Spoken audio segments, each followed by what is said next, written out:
This simple action, now I want to tell you about the second stanza. This simple action changed the poet's mood, and he realized that he had just wasted his time. And whatever time he has left, he did not kill his time like this. So, but nature changed.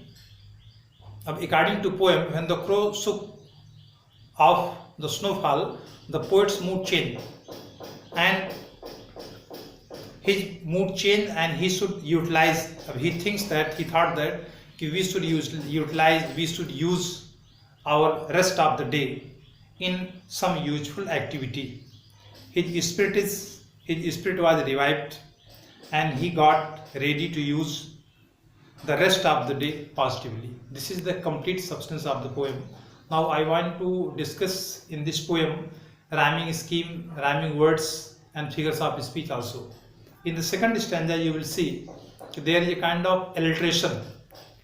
Alliteration is also kind of figure of speech. There are so many figures of speech: simile, metaphor, personification, oxymoron, hyperbole, onomatopoeia, alliteration, litos, transferred epithet. But in this poem, I am discussing about this poem. In the second stanza, alliteration is used in this poem because the letter is repeated again and again. So there is use of alliteration in these figures of speech. And the rhyming scheme of the poem is AB, AB, CD, CD. This is the rhyming scheme of this poem. Do you know about rhyming scheme? Rhyming scheme is a formula given by William Shakespeare, and he has given the rhyming scheme of Shakespearean sonnet according to Shakespeare: A B A B C D C D E F E F and single G single B. So this is the rhyming scheme of this poem, and in this poem alliteration figures of speech is used, and we also get valuable and moral things from this chapter.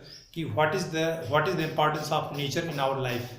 The poet is very sad, he is in dejection, but when the snowfall shook off on the poet, his mood is completely changed.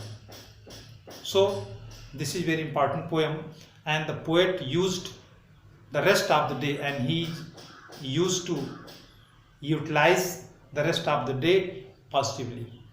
Thank you. Next day.